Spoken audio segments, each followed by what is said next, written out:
ലോകത്തെ വൻ ശക്തിയായ അമേരിക്കയും എണ്ണപ്പണമുള്ള സൗദി അറേബ്യയും ഒരേപോലെ ഭയക്കുന്ന ഹൂതികൾ, ഇറാന്റെ വജ്രായുധം. അവർ ചെങ്കടൽ അടച്ചുപൂട്ടാനിറങ്ങുകയാണ്. പശ്ചിമേഷ്യൻ യുദ്ധത്തിന്റെ ഗതി മാറുമോ? ലോകം ഇന്നേ വരെ കാണാത്ത സാമ്പത്തിക പ്രതിസന്ധിയിലേക്കോ? ലോകം പേടിച്ച ആ വാർത്ത ഒടുവിൽ യാഥാർത്ഥ്യമാവുകയാണ്. പശ്ചിമേഷ്യയിലെ യുദ്ധം ഇനി കേവലം രണ്ട് രാജ്യങ്ങൾ തമ്മിൽ മാത്രമല്ല, അത് നിയന്ത്രണാതീതമായി പടരുകയാണ്. ഏറ്റവും പുതിയ റിപ്പോർട്ടുകൾ സൂചിപ്പിക്കുന്നത് ലോകത്തിന്റെ സാമ്പത്തിക നാഡിയായ ചെങ്കടൽ പാത പൂർണ്ണമായി അടച്ചുപൂട്ടാൻ ഇറാൻ ഉത്തരവിട്ട് കഴിഞ്ഞു എന്നാണ്. തങ്ങളുടെ ഊർജ്ജ മേഖലകളെയും പാലങ്ങളെയും അമേരിക്ക തൊട്ടാൽ ലോകത്തെ മുഴുവൻ പട്ടിണിക്കിടുന്ന രീതിയിലുള്ള തിരിച്ചടി നൽകുമെന്നാണ് ഇറാന്റെ പ്രഖ്യാപനം. അതിനായി ഇറാൻ കളത്തിലിറക്കുന്നത് യമനിലെ ഹൂതി വിമതരെയാണ്. ഹൂതികൾ ചെങ്കടൽ ഉപരോധിക്കാൻ സർവ്വസജ്ജരായി കഴിഞ്ഞു. യമനിലെ ബാബ് അൽ മന്ദേബ് കടലിടുക്കിന് സമീപം അവർ ഡ്രോണുകളും മിസൈലുകളും വിന്യസിച്ചതായാണ് വിവരങ്ങൾ. ഇതിന് മേൽനോട്ടം വഹിക്കാൻ ഇറാന്റെ റവല്യൂഷണറി ഗാർഡ് കമാൻഡർമാർ നേരിട്ട് യമനിൽ എത്തിക്കഴിഞ്ഞു. കാര്യങ്ങൾ അവിടെയും തീരുന്നില്ല. ഇത്രയും കാലം ശാന്തമായിരുന്ന സൗദി അറേബ്യയുടെ അതിർത്തിയും ഇപ്പോൾ പുകയുകയാണ്. കഴിഞ്ഞ കുറച്ച് ദിവസങ്ങളായി സന വിമാനത്താവളത്തിലും സൗദിയിലെ അബഹ വിമാനത്താവളത്തിലും മാറി മാറി മിസൈലുകൾ പതിക്കുന്നു. 2022 താൽക്കാലിക സമാധാനം തകർത്ത് ഹൂതികൾ സൗദിക്കെതിരെ വീണ്ടും യുദ്ധം പ്രഖ്യാപിച്ചിരിക്കുന്നു. സൗദിയുടെ എണ്ണപ്പാടങ്ങളും വിമാനത്താവളങ്ങളും തങ്ങൾ തകർക്കുമെന്നാണ് ഹൂതികളുടെ ഭീഷണി. പശ്ചിമേഷ്യയിൽ യഥാർത്ഥത്തിൽ എന്താണ് സംഭവിക്കുന്നത്? ആരാണ് ഈ ഹൂതികൾ? അവർക്ക് സൗദിയോടുള്ള പകയുടെ കാരണം എന്താണ്? അമേരിക്കയും ഇറാനും തമ്മിലുള്ള ഈ പോരിലേക്ക് ഹൂതികൾ കൂടി വരുമ്പോൾ ലോകം നേരിടാൻ പോകുന്ന വലിയ ദുരന്തം എന്തായിരിക്കും? ഈ ചോദ്യങ്ങൾ ഇന്ന് ലോകമെമ്പാടുമുള്ള ആളുകൾ ചോദിക്കുന്നുണ്ട്. ആരാണ് ഹൂതികൾ എന്ന ചോദ്യത്തിന് ലളിതമായി പറഞ്ഞാൽ യമനിലെ ഒരു വലിയ സായുധ വിഭാഗമാണ് ഹൂതികൾ.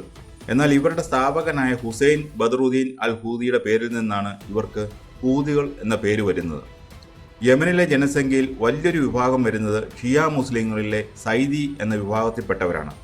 നൂറ്റാണ്ടുകളായി യമൻ ഭരിച്ചിരുന്നത് ഈ സൈദി വിഭാഗക്കാരായിരുന്നു. എന്നാൽ 1962 നടന്ന ആഭ്യന്തര യുദ്ധത്തോടെ ഇവരുടെ ഭരണം അവസാനിച്ചു. പിന്നീട് വന്ന സർക്കാരുകൾ തങ്ങളെ അവഗണിക്കുന്നു എന്ന തോന്നൽ ഈ ജനവിഭാഗത്തിനുണ്ടായി. തങ്ങളുടെ മതപരവും സാംസ്കാരികവുമായ വ്യക്തിത്വം സംരക്ഷിക്കാൻ 1990കളിൽ ഹൂതികൾ ഒരു പ്രസ്ഥാനമായി രൂപം കൊണ്ടു.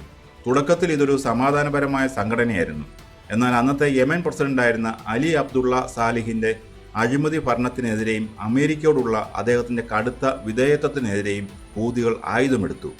2004 ഹൂതികളുടെ സ്ഥാപകനായ ഹുസൈൻ അൽ ഹൂതിയെ യമൻ സൈന്യം വധിച്ചു. ഇത് ഹൂതികളെ കൂടുതൽ ശക്തരും അക്രമാസക്തരുമാക്കി മാറ്റി. പിന്നീട് അങ്ങോട്ട് യമൻ സർക്കാരുമായി അവർ നിരന്തരം ഏറ്റുമുട്ടി. 2011 അറബ് വസന്തത്തിന്റെ കാലത്ത് യമനിൽ വലിയ ജനകീയ പ്രക്ഷോഭമുണ്ടായി. ആ അവസരം മുതലാക്കി ഹൂതികൾ തങ്ങളുടെ സ്വാധീനം വർദ്ധിപ്പിച്ചു. ഒടുവിൽ 2014 അവർ യമന്റെ തലസ്ഥാനമായ സന പിടിച്ചെടുത്തു. യമൻ സർക്കാരിനെ അവർ അവിടെ നിന്ന് തുരത്തി. ഇന്ന് യമന്റെ തലസ്ഥാനവും വടക്കൻ മേഖലകളും ചെങ്കടൽ തീരത്തെ പ്രധാന തുറമുഖമായ ഹൊദൈദയുമെല്ലാം ഭരിക്കുന്നത് ഹൂതികളാണ്. ഹൂതികൾ യമൻ പിടിച്ചടക്കിയപ്പോൾ ഏറ്റവും കൂടുതൽ ആശങ്കപ്പെട്ടത് അയൽരാജ്യമായ സൗദി അറേബ്യയാണ്. അതിന് പ്രധാനമായും രണ്ട് കാരണങ്ങളുണ്ട്. ഒന്നാമതായി, സൗദി അറേബ്യ ഒരു സുന്നി ഭൂരിപക്ഷ രാജ്യമാണ്. ഹൂതികൾ ഷിയ വിഭാഗത്തിൽപ്പെട്ടവരും. രണ്ടാമത്തെയും ഏറ്റവും പ്രധാനപ്പെട്ടതുമായ കാരണം, ഹൂതികളുടെ പിന്നിൽ സൗദിയുടെ ഏറ്റവും വലിയ ശത്രുവായ ഇറാനാണ് ഉള്ളത്. തങ്ങളുടെ തൊട്ടടുത്തുള്ള യമനിൽ ഇറാന്റെ പിന്തുണയുള്ള ഒരു ഭരണകൂടം വരുന്നത് സൗദിക്ക് ഒരിക്കലും അംഗീകരിക്കാൻ കഴിയുമായിരുന്നില്ല. അങ്ങനെയാണ് 2015 സൗദി അറേബ്യയുടെ നേതൃത്വത്തിൽ ഒരു അറബ് സഖ്യസേന യമനിലേക്ക് സൈനിക അധിനിവേശം നടത്തുന്നത്. ഹൂതികളെ തുരത്തി യമൻ സർക്കാരിനെ വീണ്ടും അധികാരത്തിലേറ്റുക എന്നതായിരുന്നു സൗദിയുടെ ലക്ഷ്യം. ഏതാനും ആഴ്ചകൾ കൊണ്ട് ഹൂതികളെ തോൽപ്പിക്കാമെന്നായിരുന്നു സൗദി കരുതിയത്. എന്നാൽ സംഭവിച്ചത് മറ്റൊന്നാണ്. യുദ്ധം വർഷങ്ങളോളം നീണ്ടുപോയി. ലോകത്തെ ഏറ്റവും അത്യാധുനിക ആയുധങ്ങളുള്ള സൗദി സൈന്യത്തെ മലനിരകളിൽ ഒളിച്ചിരുന്ന് യുദ്ധം ചെയ്യുന്ന ഒളിപ്പോര് തന്ത്രങ്ങളിലൂടെ ഹൂതികൾ പ്രതിരോധിച്ചു. ഇറാന്റെ സഹായത്തോടെ ഹൂതികൾ വികസിപ്പിച്ചെടുത്ത ഡ്രോണുകളും ബാലിസ്റ്റിക് മിസൈലുകളും സൗദി അറേബ്യയുടെ ഉള്ളിലേക്ക് വരെ പറന്നെത്തി. സൗദിയുടെ എണ്ണപ്പാടങ്ങളും വിമാനത്താവളങ്ങളും ഹൂതികൾ ലക്ഷ്യമിട്ടു. ഇത് സൗദിയുടെ സമ്പദ് വ്യവസ്ഥയെ വലിയ രീതിയിൽ ബാധിച്ചു. വർഷങ്ങൾ നീണ്ട യുദ്ധത്തിനൊടുവിൽ വലിയ നാശനഷ്ടങ്ങൾ സഹിച്ച സൗദിക്ക് മനസ്സിലായി ഹൂതികളെ ആയുധം കൊണ്ട് തോൽപ്പിക്കാൻ കഴിയില്ലെന്ന്. അങ്ങനെയാണ് 2022 ഐക്യരാഷ്ട്രസഭയുടെ മധ്യസ്ഥതയിൽ ഒരു താൽക്കാലിക വെടിനിർത്തൽ ഉണ്ടാകുന്നത്.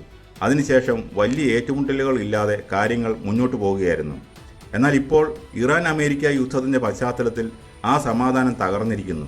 കഴിഞ്ഞ ദിവസങ്ങളിൽ സന വിമാനത്താവളത്തിന് നേരെ നടന്ന ആക്രമണത്തിന് തിരിച്ചടിയായി സൗദിയിലെ അബഹ വിമാനത്താവളത്തിലേക്ക് ഹൂതികൾ മിസൈലുകൾ തൊടുത്തുവിട്ടു. കിട്ടിയ അവസരത്തിൽ സൗദിയോടുള്ള പഴയ കണക്കുകൾ തീർക്കാനാണ് ഹൂതികൾ ശ്രമിക്കുന്നത്.